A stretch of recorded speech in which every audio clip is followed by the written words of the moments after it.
Welcome to the Real Board Loft. I'm Trip Forman, and today we have with us WSL World Longboard Champion Justin Quintal. Justin, welcome. Thanks. Thank you for having me, Trip. We're stoked to have you here. Great trip on the Outer Banks this week. You had waves the entire trip, and also, man, staying with us at Waterman's Retreat again. Yeah, we had a great time. I'm super sunburned, surfed out, and fished out, and yeah, we had an awesome time staying in the cabins here, and it's right by the beach, and everything's close by, and you got the surf shop and everything. Awesome, It's man. been great, yeah. Awesome. So, hey, we're stoked to have you here. We want to talk a little bit about Black Rose and, you know, just find out more about the brand. You know, Black Rose Manufacturing, your surfboard brand, and, you know, what were your thoughts behind the brand? Like, how long it's been around? Like, you know, where did it all come about? Like, when did Black Rose start? Right, so Black Rose started about 5 years ago. I've been working with Ricky Carroll since I was about 15, and around when I was about 18 or 19, we started releasing some models together, and after a few years, I had all these different ideas for boards that I wanted to do, and Ricky was working with, and still does work with Takayama, Surfboards Hawaii, Locomotion, and a handful of other labels, and I was kind of like, man, instead of just doing a bunch of different models, I should maybe start my own label, have Ricky as the shaper. And it was also just an easy, more efficient way of, like, when I'm traveling and I meet people in other areas, especially around the world, to just, you know, be like, hey, here's my brand, check it out, go to the website, these are our models. It's been going really well so far. We've sold almost 1,000 boards. I know there's, you know, companies that do 1,000 boards a year, but for us, you know, we mostly sell longboards, and when we first started, we weren't sure really where it was all gonna go, and it's cool to see Black Rose boards and on beaches all over the world. Yeah, really taking off. Yeah. But what we mostly focus on are traditional longboards. I was collecting a lot of longboards from the 60s, and they had a lot of stuff figured out then, but there was also a lot that they didn't really know about yet. So Black Rose, we kind of blend modern theory with, you know, classic designs and traditional and iconic templates and surfboards from the past. Really, I feel pretty confident saying all of the boards in our line are pretty original.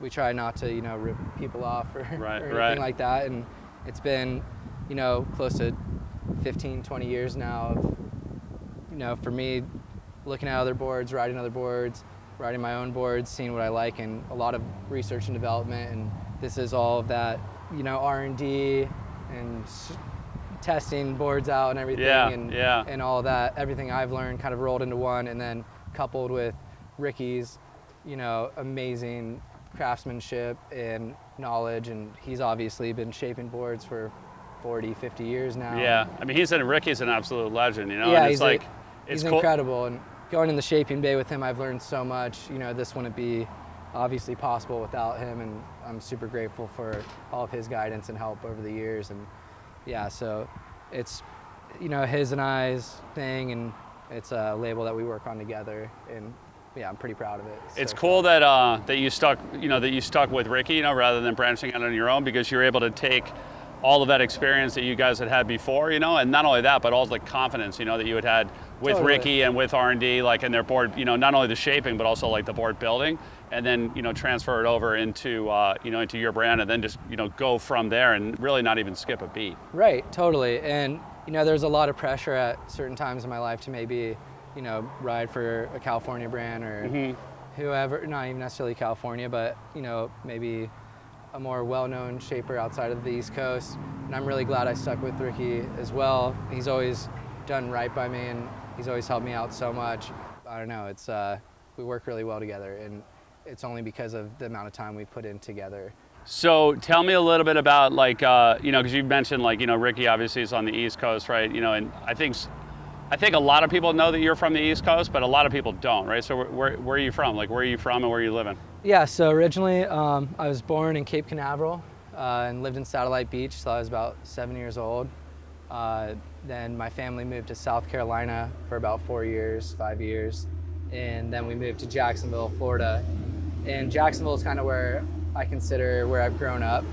And I've actually been coming to the Outer Banks since I was about 11 years old. Right. And this place is really special to me as well. But yeah, Jacksonville is kind of where I started really figuring stuff out. And when we moved there, I could ride my bike to the pier. I could surf every day almost, before or after school. I started longboarding a lot because there was a lot of smaller, clean days that were perfect for a log, but for a shortboard it was a little difficult. So I was able to surf almost every day with, if I had a longboard. And so there's I put a lot of time in on the longboard there, and yeah, then the rest is kind of history. Yeah, it's killer, like, following your run for the world title and, and winning it, because that had typically, like all the WSL really, but especially longboarding has really been more, Australian or California surfing, or Hawaiian surfers. Totally. But not, there's been a lot of really good East Coast surfers, but nobody to win that title, right? Like you're the first one on the East Coast to win the world title, as far as like a WSL anyway, right. Like at the level it's at now.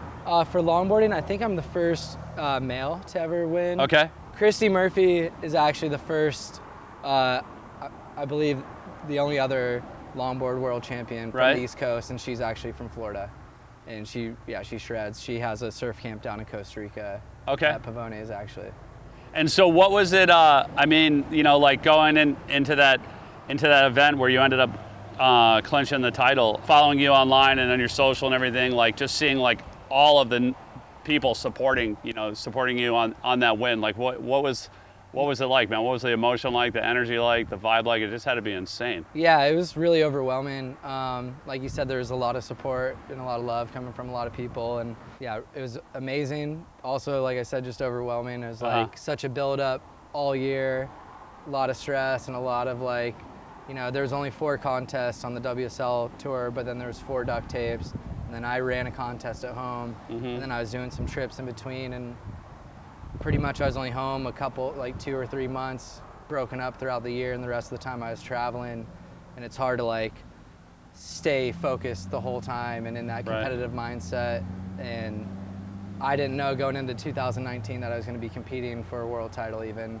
It was like kind of right after the new year, and Noosa was coming up, and they called me a week before and were like, hey, we have a wild card spot in the contest, like, do you want to do it? And like, you have to get here pretty soon. Right. And so I had a few days really to figure out, like, okay, am I gonna commit to doing this thing? And I went there, won that, and I was like, all right, well, I guess now I got to do the whole thing and go for it. And luckily I won that next one in Spain, and that gave me a solid lead.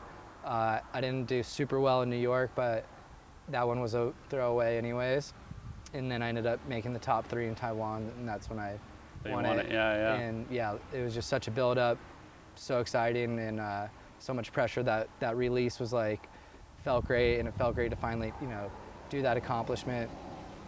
And then it was just overwhelming, all the messages and calls and everything flooding in, and I was trying to get back to people, but there was just like you couldn't get to the bottom of the list. Yeah, it's like as quick as I was reading 10 more come in. Yeah. Like, I just had to put the phone down for a little bit and kind of like, soak in the moment and enjoy it. But yeah, it was great. It was one of the best moments of my life. And what about like in the future? I mean, like with that one coming up as quickly as it did, and then you winning, like, is it something that like once the tour gets back on track, is it something that you're going to follow up on and try and double down, or what? It's funny. I actually wanted to take a year off this year. Well, so did the rest of the world. Yeah, I guess so. So that's more how of a free surf. Out. It's like this is a free surf here. Right. So yeah, I just wanted kind of a free surf year, like you said. Like I really enjoy chasing these storms to places like here, and even like north of here. That's the stuff I really like to do, and going to places and experiencing new cultures, waves, and surfing quality waves. And when you're competing, you're kind of just, exactly what you're there to do, and you never know what you're really going to get. And it's not based around good swell necessarily or good breaks. So yeah, I was kind of like, I need a year now to focus on me and doing what it is cruising, that I'm actually and really focusing on the surfing about it rather than the competing. Yeah, exactly. And I'd met so many cool people too traveling that I wanted to go back to those places when they were good and see those people and all that.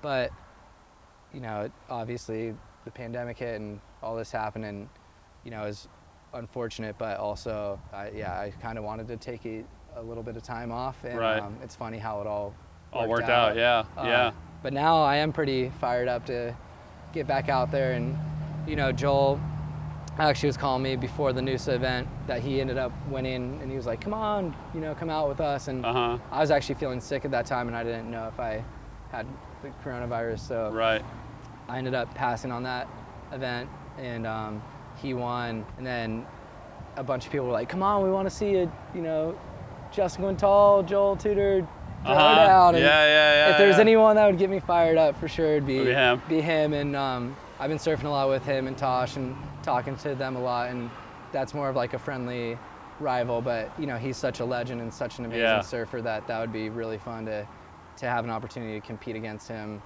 on that level. Would be pretty cool. Right.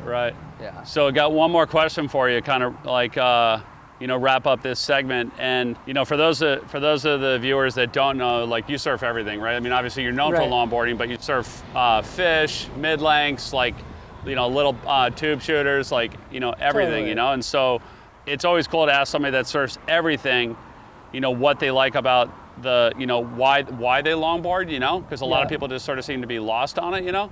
And so, but the question that we have for you is, you were talking about, you know, a lot of your inspiration coming like from the 60s, like from those boards you were collecting from the 60s, and that's kind of like in the late 60s is when like longboarding just got like chopped. And then forgotten about, you know. So what's the feeling like of your own boards, and like the fun that you can translate to people from like taking like a late 60s board and then adding in like all the extra special sauce that's kind of been discovered from then till now? Like, what is that feeling and what's that fun about? Yeah, so those boards, like, especially in 66 and 67, that's when longboards kind of really hit a beautiful point. Before those years, people were mostly riding, you know, like these really piggy, narrow, bellied out, heavy D-fin longboards. And then they started making nose riders, and you know, some of those nose riders were big and wide, but some of them were still kind of slimmed down. Some like were evolving from that more pig shape into a nose rider. So you see different curves and different lines. And also shortboarding wasn't really a thing, so if you were a surfer, you were essentially longboarding. So when everyone in the world was longboarding and focused just on that one thing, you had all these people coming up with their own different designs and boards, and we see a lot of beautiful, incredible templates, outlines, and just boards in general from that era. That being said, there's a lot of nuances to those boards where if you're not an experienced longboarder, they're going to be very difficult to ride because they are heavy, they have big fins, the fins aren't foiled out as much. Sometimes the rails are a little boxier. There's not concaves in certain spots that can make it easier to ride and stay in the wave better. A lot of those boards had a heavy belly. They started figuring out that you could go flat, and then they started figuring out you could put concave in it. But then right around the time they started putting concaves in those boards, they started chopping them down, and we see the shortboard revolution come into play, you know, starting like 68, 69, and especially once you get into the 70s. People were literally chopping you know, the feet off their longboard to try to make a mid-length or shortboard or egg. So what we do is, especially coming from the East Coast, we have such quick waves, such tight pockets, you know, more beach break style waves. But then there's times where, you know, we might find a sandbar that looks kind of like a point.